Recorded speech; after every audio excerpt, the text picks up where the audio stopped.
Pahoittelen kirjoitusvirhettä. Tässä on ollut teknisiä ongelmia. Itse asiassa esitys, kun olin tätä päivää varten tehnyt, ei ole ihan samanlainen kuin tämä, mutta mä kuitenkin haluan tämän esityksen käydä läpi teidän kanssanne. Ja tämä todella perustuu kokemuksiin erityisesti. Kuulette näitä kaikki. Turun telakalta, Terrafamesta ja Stockmannilta.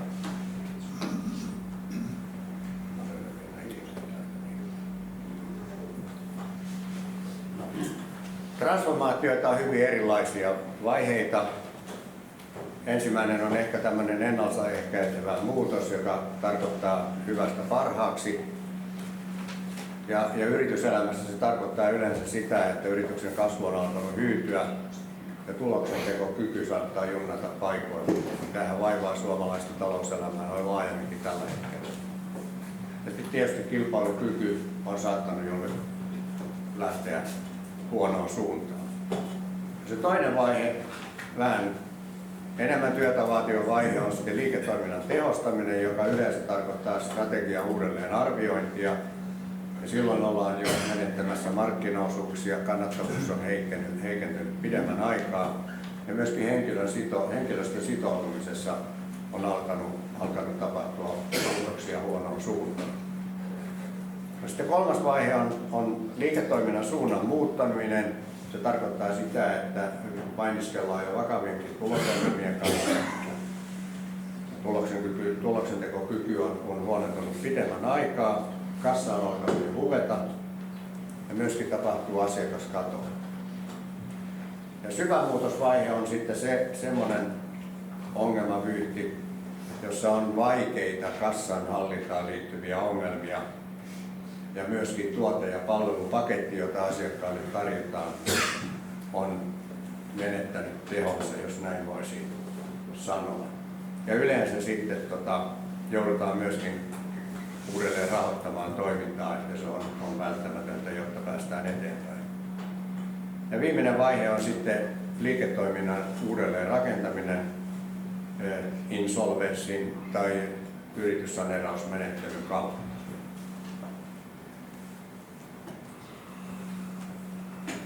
Mä oon ollut näissä kolmessa suuressa transformaatiossa mukana ja jos näistä kuvaa äskeistä kalvoa, mikä kukin näistä yrityksissä edusti, niin Turun telakkaan meni siinä käsityksessä, että siellä on tarve miettiä strategiaa uudelleen. Suomessa oli tehty kauppa- ja teollisuusministeriön TEMin toimesta laivarakennukseen liittyvä strategia, jossa itse asiassa oli päädytty siihen, että risteilijöitä Suomessa ei enää kannattaisi rakentaa. Ja me olimme sitten oman selvityksemme jälkeen tästä asiasta vahvasti eri mieltä. Palaan siihen vähän myöhemmin tuolta.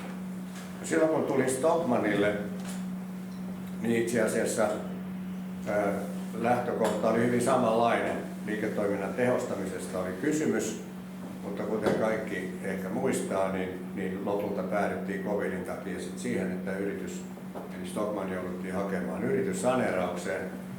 Eli tavallaan jouduttiin ikään kuin liiketoimintaa rakentamaan uudelleen. Päädyttiin tänne aivan oikeaan reunaan. Ja Turun telakallakin niin painiskeltiin vakavien kassaongelmien kanssa koko ajan. Ja Turun telakan se suuri asia, kun sitä pelastustyötä tehtiin, oli se, että se ainoa rakenteella oleva laiva, joka kantoi nimeä Mein Schiff 3, joka toimitettiin Saksaan, niin piti saada ulos sinä päivänä, kun se oli luvattu sieltä telakalta toimittaa. Ja ne jatkuvat taloudelliset vaikeudet ja hankintaan ja muuhun toimintaan liittyvät vaikeudet tietysti teki tämän toiminnan äärettömän vaikeaksi. Mutta lopulta siinä onnistuttiin. Mä palaan siihenkin sitten tässä esityksessä. Ja sitten kun puhutaan Terrafamesta, niin Terrafamessahan otettiin yli konkurssipesä ja liiketoiminta jouduttiin rakentamaan kokonaan uudelleen.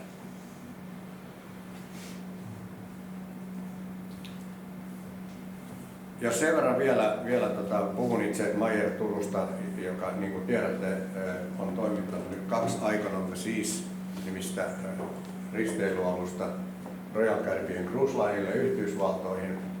Puhutaan siis hirveän suurista taloudellisista arvoista ja objekteista. Tämmöinen Mein Schiff 3 maksoi $500 miljardia. Nyt semmoinen laiva kun lähtee, niin lasku, joka lähtee talosta ulos, on $2 miljardia. Semmoinen laiva maksaa $2 miljardia tehdä. Ja siihen sen tekemiseen tarvitaan merkittävä määrä alihankkijoita. Varsinais-Suomessa on noin 840 yritystä, jotka toimii enemmän tai vähemmän meriteollisuuden kanssa. Ja kun Turun telakan elämän jatko oli siis äärettömän tärkeä Varsinais-Suomelle. Ja arvio on ehkä se, että Turun telakka saatiin pelastettua, niin Varsinais-Suomessa saatiin säästettyä noin 20 000 työpaikkaa. Et kysymys oli Varsinais-Suomelle niin kuin hyvin merkittävästä asiasta. Toki hinta oli kova, Rauman telakka jouduttiin sulkemaan ja tiedätte, että Rauman telakka on löytänyt uuden elämän ja rakentaa täällä Suomen armeijalle tärkeitä aluksia. Terrafame on 20% Kainuun kansantuotteesta. Se tarjoaa noin 40% kaikista teollisista työpaikoista Kainuussa. Se työllistää siellä 2000 ihmistä. Ja sen merkitys Kainuulle on todella tärkeä.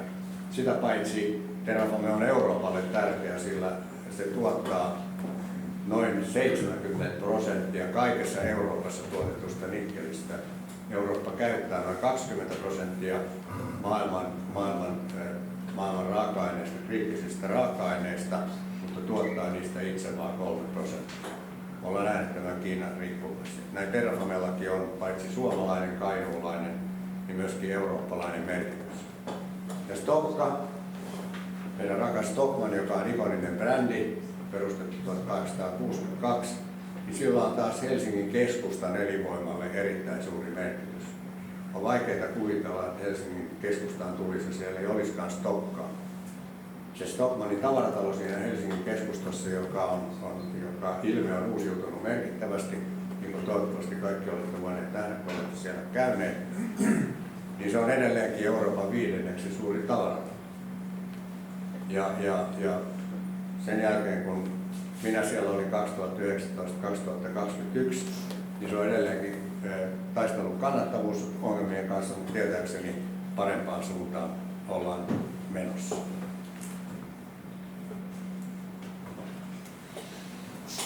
No, me eletään tavattoman epävarmaa aikaa ja tähän aikaan kuuluu paljon arvaamattomia muutoksia ja luovuutta ja rohkeutta tarvitaan. Ja tämmöinen transformaatioiden pakko ja kriisit, ne tulee usein hiipiä. Se on valitettava tosiasia, mutta ne voi tulla tietysti aivan täydellisinä yllätyksinä, niin kuin COVID yllätti meidät kaikki. Kaikki muistaa, mitä se toi mukanaan. Ja myös monille yrityksille se oli täydellinen yllätys. Stockmannin tilintarkastaja kysyi multa helmikuussa 2020, kun maa sulkeutui sitten pian sen jälkeen, että oletko miettinyt sitä, jos COVIDista tuleekin pandemia? Ja mä sanoin, että ups, en ole. Mutta sen jälkeen sitten ryhdyttiin miettimään hyvin nopeasti, että mitä pitää tehdä, ja 14.3. tietysti myynti sitten lähti äkkijyrkkään laskuun ja kaikki tietää sitten sen jälkeisen ajan. Et siis tämmöinen yllätys voi tulla sillä tavalla, että sitä ei oikein osaa suhtautua siihen edes, että mitä pitäisi tehdä. Se hiipien tuleminen on kaikkein vaikeinta, koska silloin ei tahdota ryhtyä toimenpiteisiin ajoissa, vaan toimitaan niin kuin aina ennenkin, koska ollaan mukavuusalueella. Taloudellisen toiminnan tilanne, se voi hiljalleen huonontua ja sitäkään ei aina ymmärretä, että mitä se tarkoittaa. Että onko kysymys normaalista suhdannevaihteluista vai onko kysymys jostakin isommasta asiasta, joka siellä markkinalla tapahtuu. Ja näin ollen tämmöisiä selviä ja hiljaisiakaan signaaleita ei aina oikein ymmärretä. Ja jos ymmärrettäisiinkin, niin semmoisen isomman muutoksen tekeminen, se vaatii aina paljon työtä ja paljon uusia ideoita ja myöskin yleensä henkilökunnassa ja organisaatioissa muutoksia. Tällainen on raskaita prosessia. Siellä mukavuusalueella on helpompi pysyä. No toki tässä puhuin jo siitä, että asiakkaalle tarjotut tuotteet ja palvelut ei enää vastaa odotuksia. Yleensä aina joudutaan siihen, että näitä kahta asiaa on merkittävästi ryhdyttävä kehittämään. Ja toki vanhat toimintatavat ei toimi enää tuota tuloksia tai toimi kunnolla.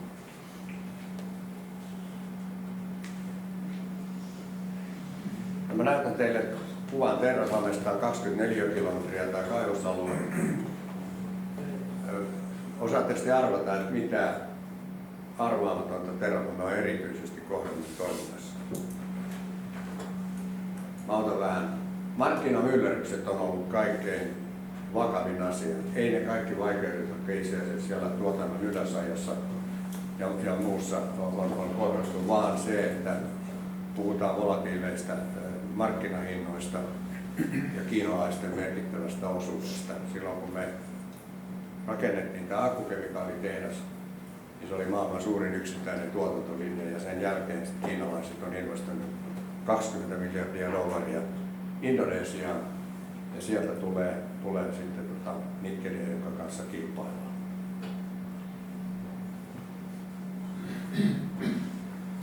No, muutoksen hallinnan ja johtamisen avainkysymyksiä haluaisin teidän kanssa lyhyesti käydä läpi. Ensin pitää miettiä sitä, että onko oma osaaminen riittävää ja että uusia näkökulmia löydetään siihen tilanteeseen, mihin ollaan ajalla. Sitten pohtia sitä, että onko tietotaitoa rajoja ylittävään ajatteluun ja uuden strategian luomiseen. Ja sitten kolmanneksi pitää pohtia sitä, että onko olemassa riittävää taloudellista ponnistuspohjaa sille, että tämmöistä isompaa muutosprosessia voidaan lähteä toteuttamaan ja uusia asioita kokeilemaan. Ja yleensä vastaukset näihin kysymyksiin on valitettavasti kielteisiä. Et yleensä oma osaaminen ja oma kyvykkyys toteuttaa muutosta, niin sitä ei ole riittävästi, vaan tarvitaan siihen strategian uudelleen arviointiin ulkopuolista tukea. Isoissa yrityksissä tarkoittaa yleensä ison konsulttitalon mukaan tuomista, joka tuo sitten uusia ajatuksia ja voi käsitellä asioita myöskin neutraalimmin kun nykyinen johto siihen kykenee. Ja sitten on vielä sekin valitettava tosiasia, että sen muutoksen läpivieminen ei sekään tahdo onnistua omin voimin, vaan siihenkin tarvitaan ulkopuolista apua. Sillä aikataulu on yleensä kiire, aikataulut on hyvin lyhyitä ja tarvitaan valtava määrä työtä. Mä palaan siihen myöhemmin. No, miten muutosta suunnitellaan?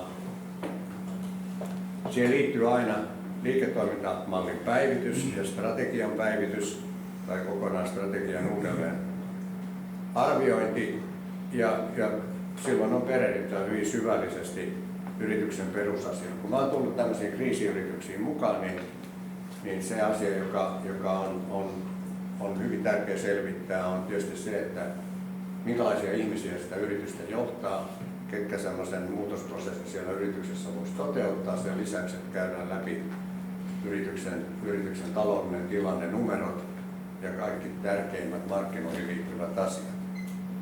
Ja yleensä tämmöinen ajanjakso, joka on niin sanotusti käytettävissä, niin kun töihin täytyy ryhtyä 6 viikon mittainen.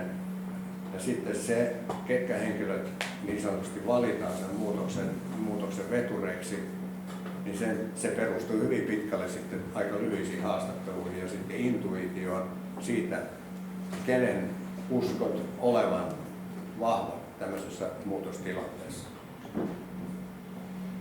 Ja samalla pitää sitten arvioida muitakin avainhenkilöitä ja henkilöstön taitoa ylipäätään siitä, että onko tämmöinen kasvu-ura ja uudelleen rakentaminen mahdollista nykyporukalla.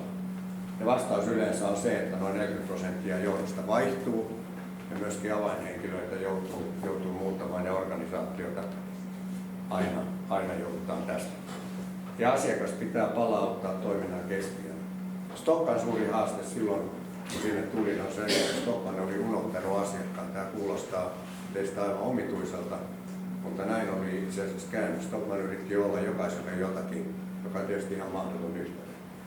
Ja silloin määritettiin hyvin tarkasti se, että ketkä on Stockmanin asiakkaita ja mitä heille oikeasti tulee tarjota. Mä puhuin jo tästä nykyisen organisaation kyvystä ja tietenkin niin täytyy aina muistaa se, että kun tämmöiseen syvämuutosmatkaan lähdetään, niin se edellyttää aina melkein aina muutosneuvotteluja, organisaation uudistumista ja yleensä henkilöstövähennyksiä. Kaikissa näissä yrityksissä, joissa olen ollut mukana, niin näin on jouduttu toimimaan. Mitäs arvaamatonta te näette tämmöisessä hurmaavassa kuvassa? Nuoria ihmisiä, jotka on harjoitellut kovasti, mutta nuoret ihmiset on palkannut niin sanottu soittajajoukot, jossa istuu heidän isovanhempiaan ja vanhempiaan. Tämä on musta sekä hauskaa että inspiroiva asia. No, muutos vaatii uutta johtajuutta ja uusia roolituksia. Mä itse uskon vahvasti tämmöiseen johtamisfilosofiaan, että ihmisiä pitää johtaa sekä edestä että keskeltä ja on näytettävä oma sitoutuminen siihen muutokseen. Mitä mä tällä keskellä johtamisella tarkoitan, että esimerkiksi silloin kun Stokkalo oli puheenjohtajana ja uusi toimitusjohtaja astui virkaansa, niin me suoritettiin ensimmäiseksi kassakurssi ja lähdettiin sitten tavaratalon lattialle myyntitehtäviin, toimittiin kassatehtävissä ja pakattiin tavaroita, kukkia, vaatteita ja tällaista. Ja miksi toimimme näin? Siksi, että halusimme tietää, mitä henkilökunta ajattelee siitä isosta muutosprosessista, jonka kourissa olimme, ja mitä siellä lattialla oikeasti tapahtuu, ja mitä asioita siellä tehdään hyvin ja mitä asioita siellä pitäisi kehittää. Ja meillä oli tietenkin, niin kuin voitte arvata, paljon keskustelua meidän henkilökunnan kanssa, mutta sitten oli toinenkin puoli, ja se oli se, että me saatiin suoraan kuulla asiakkailta, mitä he ajattelivat meistä. Ja näin ollen ne vaikutti aika paljon niitä tuleviin päätöksiin. Terrafamessa toimittiin niin, että työturvallisuus oli hyvin heikoissa kantimissa, että aloitin välittömästi työturvallisuuskierrokset joka torstai-aamu kello 7. Mä olin ensimmäiset 9 kuukautta siellä kaivossa, 4 päivää viikossa. Ja sillä tavalla minulla oli mahdollisuus päästä tapaamaan laajasti henkilökuntaa ja kuulla, mitä he ajattelevat nykyisestä toiminnasta ja missä he näkevät kehitysmahdollisuuksia ja mitä pitäisi muuttaa. Ja jos istuu nurkkahuoneessa, niin tämmöinen tapaaminen ihmisten kanssa ja henkilökunnassa toiminnan on tietysti täysin mahdollista. Muutoksessa yhtiön hallituksesta tulee operatiivisempi ja sen jäsenten erikoisosaamista kannattaa käyttää hyväksi. Ihan niin kuin sotaväessäkin tämmöinen pätee. Ja silloin täytyy tietysti määritellä tehtävät huolellisesti. Hallitus ei voi ruveta antamaan operatiiviselle johdolle ohjeita muuta kuin siltä osin, kun tämmöinen tehtävä on selkeästi määritelty ja se tehtäväkokonaisuus voidaan jonkun hallituksen jäsenen toimesta hyvin suorittaa. No, sitten varmistauduttava tietysti siitä, että omistajat on tästä muutosprosessista samaa mieltä. Tämmöinen OHJ-ketju eli omistajat, hallitus, johto, täytyy varmistua, että tämä ketju on suurin piirtein samaa mieltä siitä, mihin sitä yritystä viedään. Ja tietysti omistajat aivan erityisesti, koska jos he on eri mieltä hallituksen ja johdon kanssa, niin sitten ollaan tietenkin vakavissa ongelmissa. Ja ihmisiä on inspiroitava rohkeisiin ja radikaaleisiin ratkaisuihin. Inspiroiva visio ja missio on yritykselle äärettömän tärkeä. Se inspiroi ihmisiä ja ihmisiä saadaan sillä tavalla lähtemään mukaan isoihinkin muutoksiin. Ja intuitiolle on aina annettava tila ja on uskallettava kokeilla. Amerikkalaiset sanoo näin, että try it out and fail fast, eli kokeile ja lopeta, jos ei toimikaan. Tällainen kokeilumoodi on uusi tapa toimia ja tuottaa tuloksia. Jos asia ei näytä toimivan, niin ei siihen mene paljon rahaa, jos sitä kokeillaan. No, sitten tämmöinen muutoksen onnistuminen vaatii melkein aina semmoisten avainasioiden määrittelyä, jotka on pakko saada puristettua läpi. Mä oon kutsunut niitä päätyövirroiksi, sitten ne jaetaan hankkeiksi, pilkotaan pienempiä tehtäviä hankkeet edelleen sitten tehtäviksi.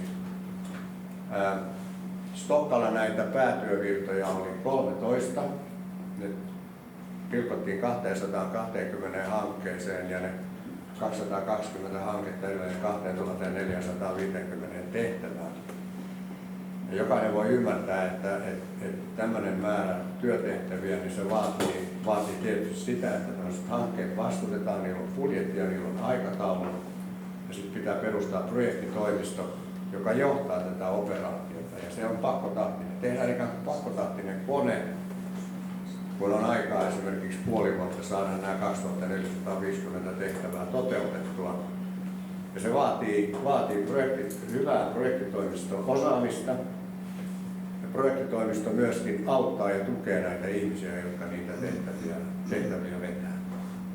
Turun telakalla näitä päätyövirtoja oli 8, hankkeita 110 ja tehtäviä 1450. Et puhutaan valtavasta työmäärästä ja se tarkoittaa sitä, että henkilökunta on aina erittäin kovilla silloin, kun tällaista suurta muutosprosessia tehdään. Et voi sanoa, että varsinkin semmoista muutosta vetävälle ihmiselle se on melkein 24/7, että ollaan jatkuvasti siis töissä tämän asian kanssa.